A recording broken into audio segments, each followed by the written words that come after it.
So we're jumping ship back to Disney, but a different department of Disney, a department that we've talked about, ironically enough, on this podcast before. Actually, this year, we were able to, obviously, again, our first ever host that we had, Colin Williams of Colin Reviews, for our Onward episode back in March. Yeah. I've released a little, not as much, but I was able to get a little bit back into the Pixar swing of things this year. Obviously, my Pixar top 10 list, or my revamped Pixar top 10 list, I should say, is on the channel.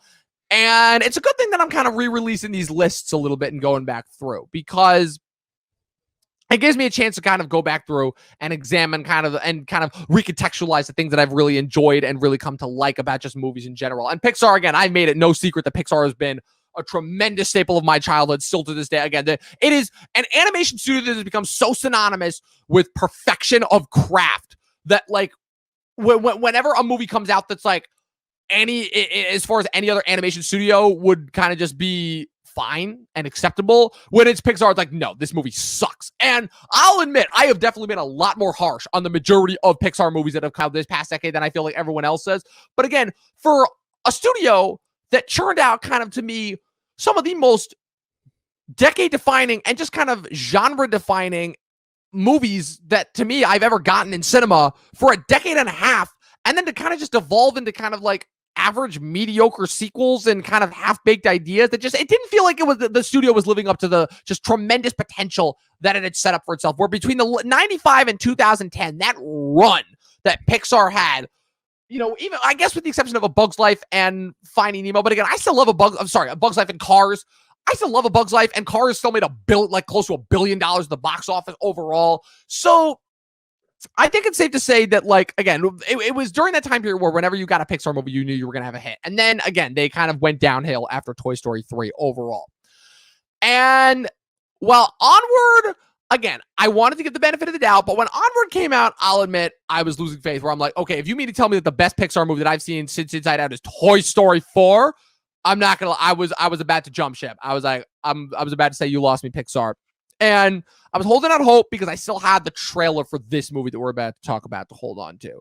And this trailer, just so many different incredible vibes that this gave me. Just, again, kind of the mix of, and kind of the return to the Pixar that I knew, the Pixar that I fell in love with so hard as a kid, with mixing in some new kind of ideas and just overall vibes and aesthetics that were completely new to Pixar. Like, again, for Pixar, 2 years after Into the Spider-Verse, to have a predominantly African-American cast and just have like a completely different vibe overall, I was like, yes, finally, we're getting back to the old school Pixar, which is kind of always taken kind of these introspective, existential stories and presenting them in a manner that was both simple to understand and yet so weighty. Like, we talked about this on our Toy Story episode, kind of the idea of what makes that movie still, to me, so perfect is that it perfectly set up this trend of these movies that in which they were intentionally designed to appeal to both kids and adults. And like I said, the biggest thing that was so disappointing to me of these last stretch of movies that we got from them is that they seem to be moving away from that. But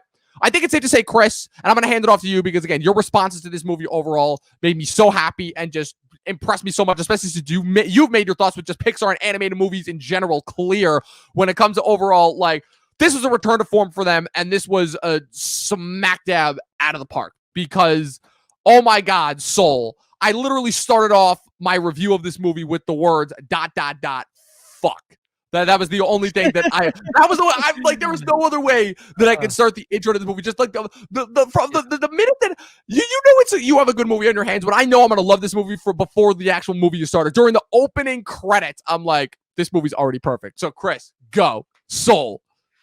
Yeah, as Dom said, I am not the biggest fan of this type of animation. Pixar is very hit or miss for me. Even when I was a little kid, I think as I've gotten older, I find it weird as an adult watching children's films because I just, I tend to actually disagree with a lot of people when they say there are more, I feel like they force more adult aspects into them and think deeper than was the original intent, because they want to hold on to being young again. And I can't blame anyone for that. I mean, it's the same reason I still revisit those first few records that got me into playing music over and over again. It brings me back to that special place.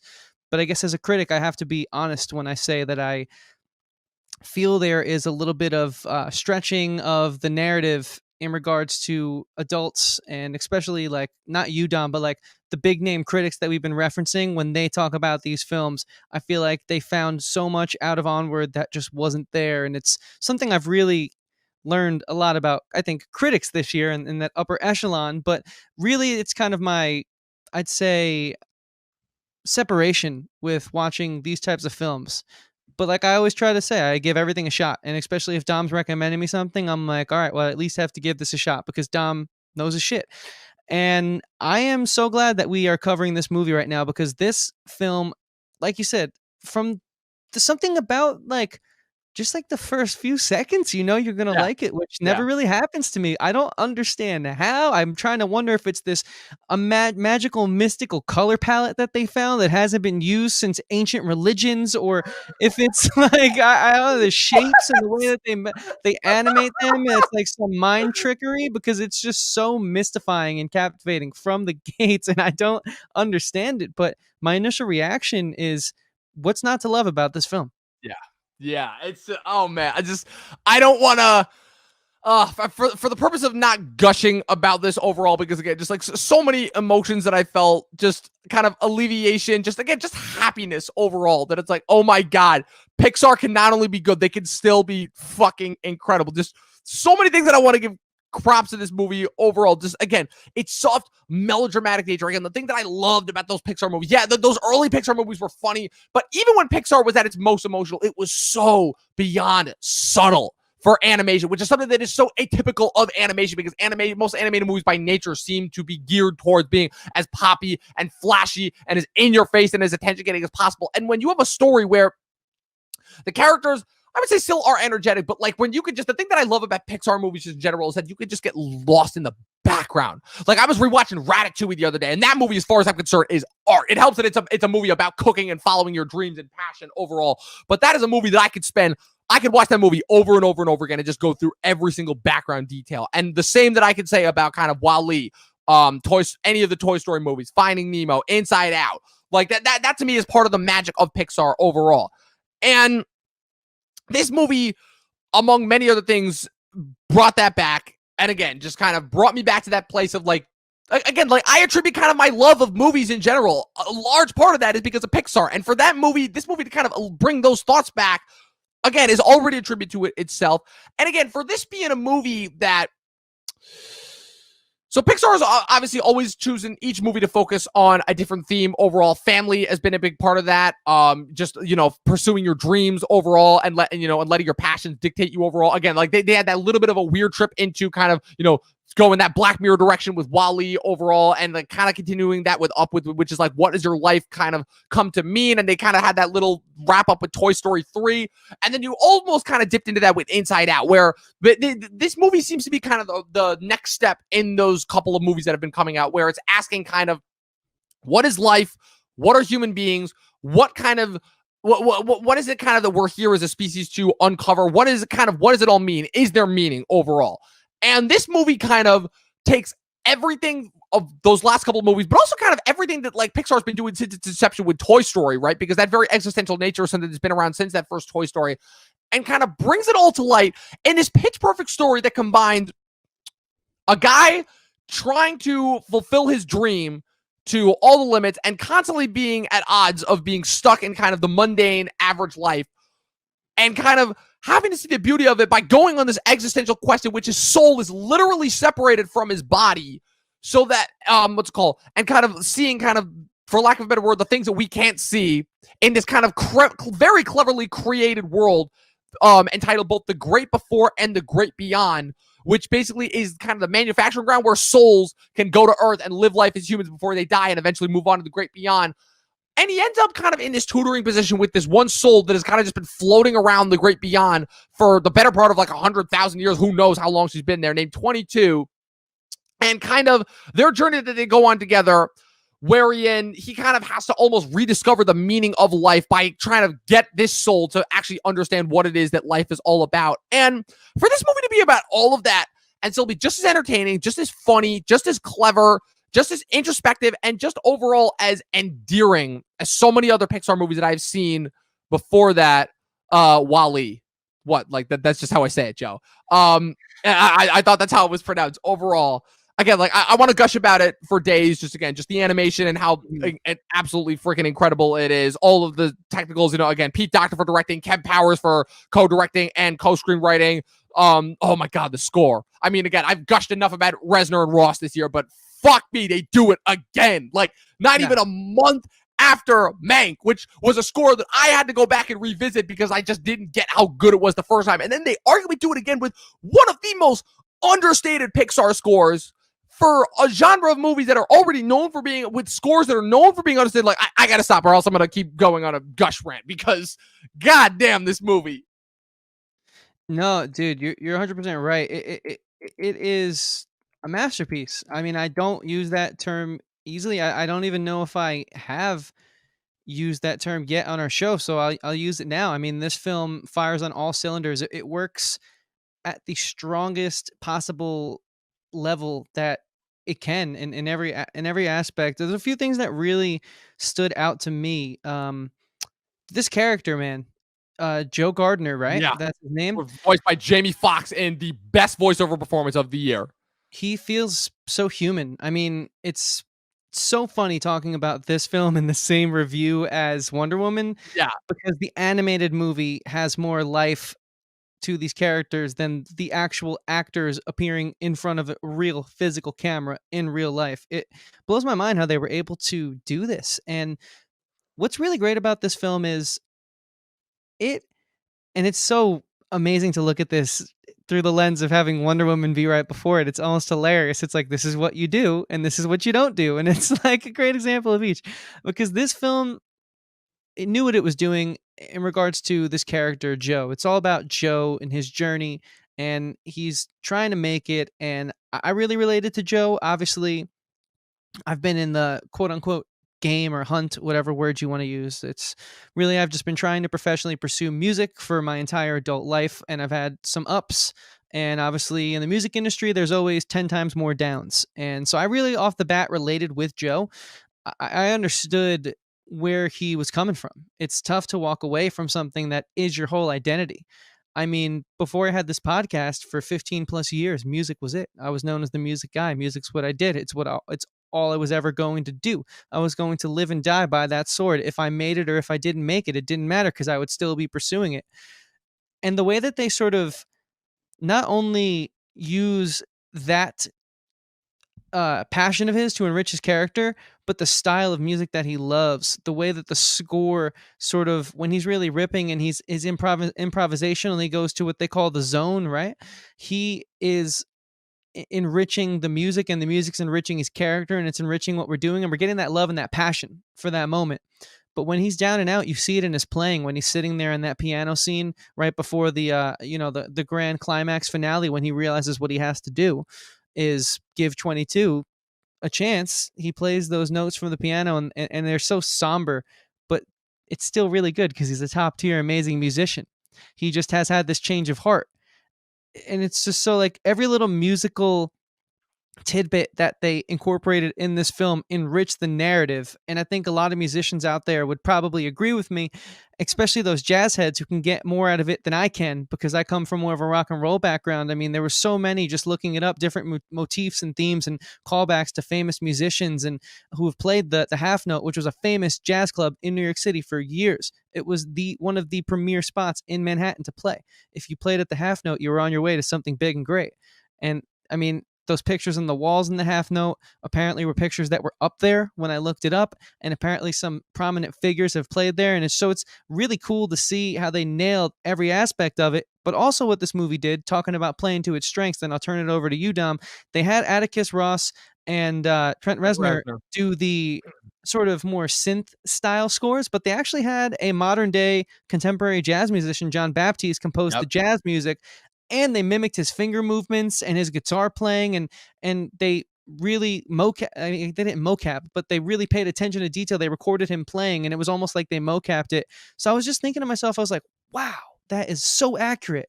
Like, I wish Guitar Hero did this back in the day, because those motions look terrible, and I still love that game.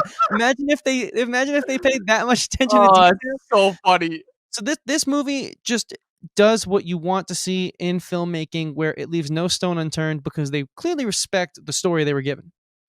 It just it makes me again just kind of not I'll use this word, hate everyone that diminishes the ability for that animated movies have to appeal to everyone, that just because for the sake of it being animated, and animated movies are always kind of classified as being kiddie fare for whatever reason. That's just kind of the origin of animation. I widely said I don't like that, nor do I agree with it, but it's whatever. Just but the thing I think kind of my biggest takeaway from this movie was it just it does what Pixar does best, which is taking this idea of everything that kind of we experience it in real life and coming up with this kind of, for lack of a better word, kind of fantastical out of this world allegory for it, and presenting that in and presenting that in the context of kind of the characters going on, for lack of a better word, the traditional adventurist aspect. Again, like, be it, again, we've said it, toys, bugs, fish, and superheroes, talking cars, rats, robots, the list goes on and on.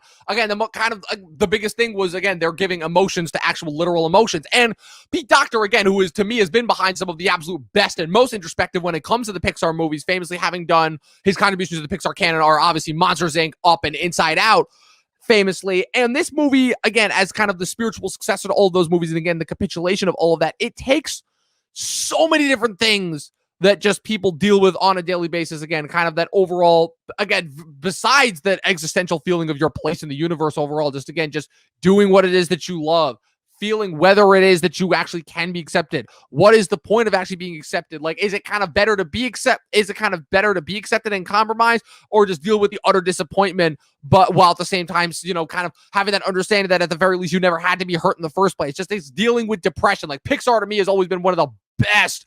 Specifically now, again, it's one of those studios that just seems to have matured with the audience who grew up with it, where it's dealing with, kind of different personifications of depression and midlife crisis and all. Like, this movie is balancing a lot. I even had this written down as a point where it almost, and I've never once said this about a Pixar movie at all, because I think that Pixar does a very good job of handling that balance between kind of, be just enough for adults versus for kids. Like I said, the biggest shock for me when I rewatched The Incredibles was seeing that argument between the parents there, and like literally feeling like I was watching, like, I'm like, okay, I'm not watching an animated movie. I'm watching a movie about a couple having a midlife crisis right now and having a marriage potentially fall apart as a result of it. I'm like, this is not kid stuff at all. It is only classified as kid stuff for being in an animated format. And this movie to me, just with everything that it's saying, like, we're the point where they literally just random drop the hell word, literally to the point where it's like, yeah, that shit doesn't even matter. Like, that's literally just kind of our conception. That's a conception that human beings came up with in order to kind of balance out and kind of get through life overall. And the fact that they just kind of just like basically in a movie for kids just being like, yeah, it is what you make of it overall. If you want there to be an afterlife, there is. Cool. That's kind of go, focusing a little bit too specifically overall on what this movie is going for. But what I had written down is that it almost feels a little bit too existential to be a kids movie. But then after that, I had written immediately under that, it kind of makes that the perfect kids movie overall. Because again, kids, they're going to see some gorgeous animation, and they're going to hear some fun music, and they're going to see a couple of characters that are just going from random bits and places, having fun, going on a crazy, wacky adventure, and then, having that big get together moment at the end. But again, this movie to me, and the reason why I say it's more so like old school Pixar, is because, again, the thing that made old school Pixar is the fact that they always had that self-aware nature to them of understanding that these would be stories that people would come back to over and over again. The inherent idea of rewatchability has always been there within cinema itself, because the idea of the cinema itself is that it's supposed to be a memory. Therefore, people can go back to it in order to get kind of an understanding of a different perspective of a time that they may have never been able to, experience themselves. But Pixar, to me, has kind of always been aware of that in the films that they've made. And there's a reason to me why, of all of the animated stories that I've gone back to, these ones to me always felt like they matter just a little bit more. And for this movie to kind of take all of that into account and arguably be at, there's a very strong argument to say that it's possibly the best that it's ever been when it comes to just presenting specifically that source material. Like, oh man, just... Yeah, no, I totally hear everything you're saying. I actually thought about the sort of existential nature of this film as well. And I think that I do disagree with the one sentiment you said, where in regards to that might bode well for children, because I think that there was a point in time where I had to pause this film and actually sit, like, for the first time ever really and process something that had just been put in front of me on the screen. And obviously, I can't pause in a theater. So, not to say there hasn't been other impactful moments like this in cinema, but for the first time in a long time, I paused when he's at that nightclub. He just played his first show with the singer Dorothea, and she says that line about the fish being in the ocean and the older fish Wow. saying, "Aren't you already here? You're not enjoying the moment," essentially. And it took me a while to really understand what she was trying to say there. And so I do think that considering this film was specifically designed for kids in the nature of Pixar and the spirit of what they do, I do think that unfortunately they fail in that regard, but it does still hit in as many of those lovable notes that has they have the adorable cat companion, the funny little hijinks in the second act that give you that Pixar feel, that I think there is still something here for children. And I'm actually kind of jealous of kids because I would love to grow up and sort of take this film with me throughout all the different various aspects of life. I feel like this is going to be such an amazing companion piece to kids who really latch onto this, that rewatch it throughout the rest of their lives, man. Because this film has so much growth in the journey that Joe goes through. And I think it's like a fine wine where you wait to crack it open because you know if you can just wait those 50, 60 years, it's going to be amazing when you actually get into it. So for these kids to be able to get to go through all these different stages of growing up with this film, I'm so jealous of them for it, man, because they're just going to be like, when I was a little kid, that moment with the cat was just so funny where he's talking to his mom. But now I realize that's such a bonding moment and such an important change of heart and a realization between a mother and son. And it's just, I'm almost jealous because Yeah. it's so well done. I do think it does, however, fail in regards to sort of doing the brilliant Pixar dance of being for adults and children at the same time. However, I do not think that diminishes the film by any means. Yeah, I mean, I'm going to disagree with you just by nature of my bias towards Yeah, Pixar, but like absolutely. this was the movie that when I started watching this, well, again, like a lot of other animated movies recently, again, I've been kind of doing the works with my niece. My niece is 2 now, so she's at the age where she can like kind of begin to understand and curate certain materials while at the same time not obviously fully processed. Like she's at to the point where she can like just focus long enough on stuff. And like I've been watching a lot of animated movies with her recently. I showed her recently the first 2 Shrek movies, the first Incredibles. She'd already watched the How to Train Your Dragon movie with her mom. I showed her this the dinosaur Disney movie. And so we're making our way kind of through the animated canon overall. It's this nice little bonding moment overall. It makes me, proud to like kind of be, have an extended family member once that I can actually, do that and share that with. But the biggest thing for me when I was watching this movie with her, where I turned this movie on, and unfortunately she had to leave before we could finish it, but we got about halfway through this movie, and the thing that I noticed immediately, and I don't think I've ever seen this with her before, just in general, is that usually whenever I watch a movie with her, she starts to fidget a little bit. She'll start to like become distracted by things, kind of overall just the various clutter on my desk overall, or she'll like kind of laugh when I laugh overall, not really understanding why something's funny, but I'll be like, yeah, that's silly. And she's like, yeah, that's silly overall.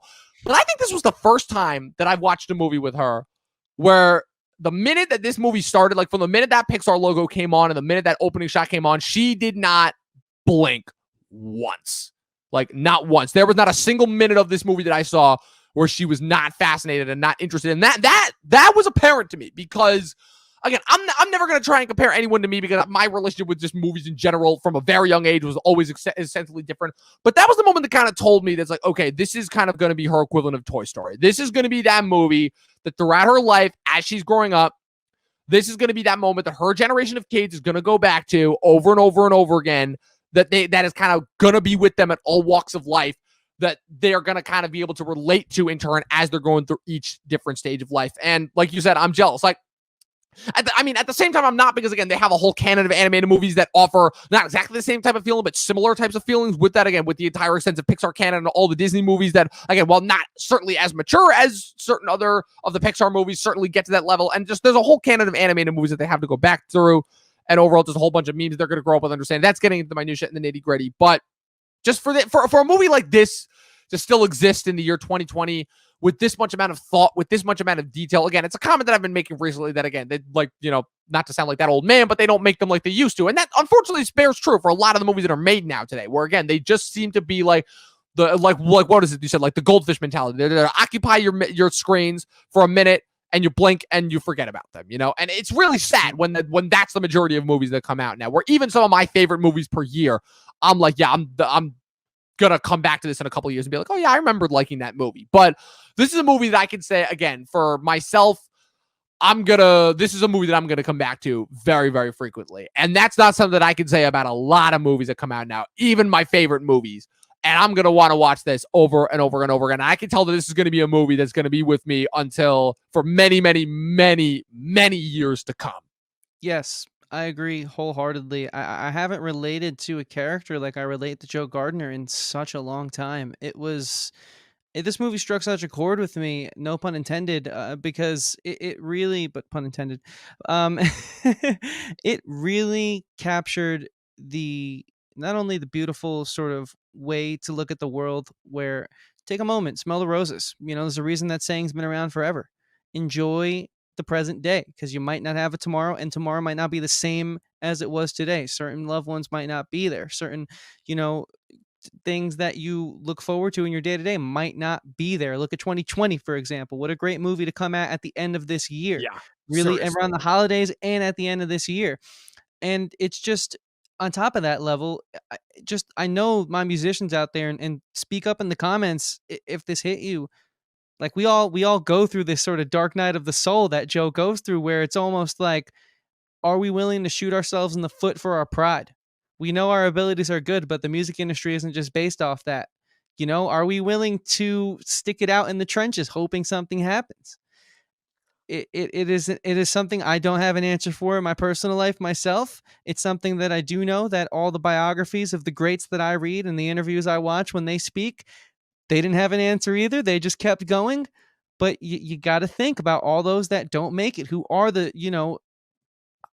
substitute or not officially hired middle school band teacher who don't even have a solid job because they're still pursuing in their middle age. They don't even have a solid relationship because everything's about getting to the gig late night, not getting that solid foundation. It's crazy to me that Sounds like you're speaking from a place of experience overall. I feel like this is a very relatable character for you specifically amongst other people. I think it's something that like me and a lot of my friends think about. By no means am I at the age where it's like, ooh, I am this guy, but it's nice to see the harsh realities of pursuing any creative career not be romanticized and to be done in this type of medium in this film. It baffles me that we haven't gotten like a biopic like this yet.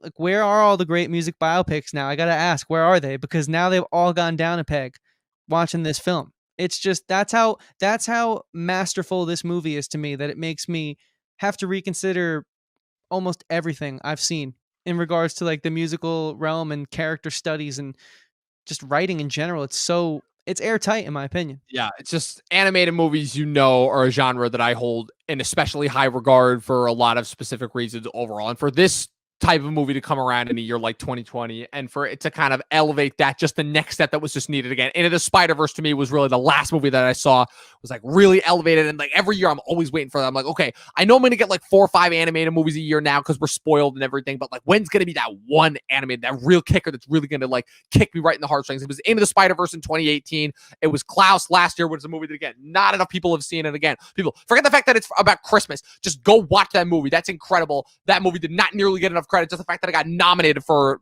best animated feature last year was awesome. And this is the movie for that this year. It elevates animation. It elevates story.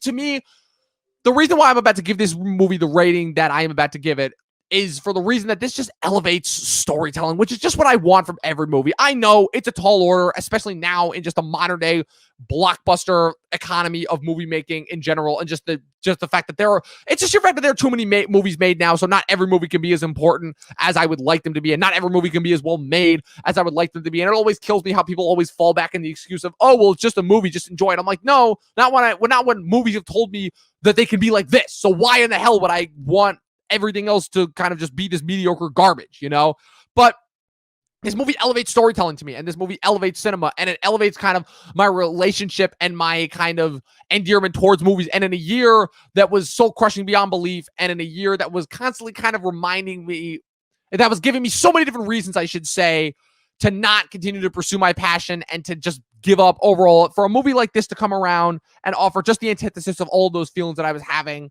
and offer up just such a beautiful recapper of everything that I just love about life in general, and just this great little kind of flashback to my childhood while also kind of containing this bright lapse of what the future could be.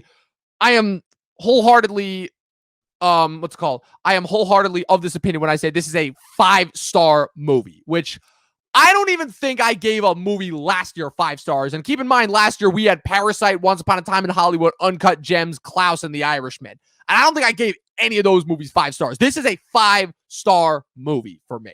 Yeah, you don't give those out easily. Wow. No, not at all. That is a level of that is a level of merit that so few movies for me, that a movie has to be at such a high pedigree to crack for me the 5 stars. Like that should tell you something overall of what this movie accomplishes. Yeah, man, this film is a must recommend for me to any walks of life, but especially to creators who, our art is everything to us, but is that sometimes to a fault? Sometimes is that and it's funny. I don't know why I'm watching this show. I guess it's really just to connect with some good friends who really enjoy this type of television, and to get in on that group text around the holidays. I really wanted to get in on that FaceTime, and I knew they'd be speaking about it. So I started watching this Burt Crenshaw Netflix show. And in one of the episodes, he has Caitlyn Jenner come on the show, and Burt Crenshaw's father was a huge track and field guy. Caitlyn Jenner famously won back in the day, out of nowhere, the ultimate come-up victory in track and field. And his father, this character's father, put track and field aside to raise his family. And so it always remained special to him. Track and field always remained something that was his escape, his freedom. But he always wondered if I would have pursued it, because Burt Crenshaw's dad was a pretty successful track and field runner. Would I have lost that spark? Would I have gotten so lost in it that I end up like a Joe Gardner? And I think every creative person at some point in time ask themselves that. And I think we ask ourselves that all the time. I just don't think we've ever had someone point at us and be like, this is what you're doing. Here's a way to think about this better and clearer.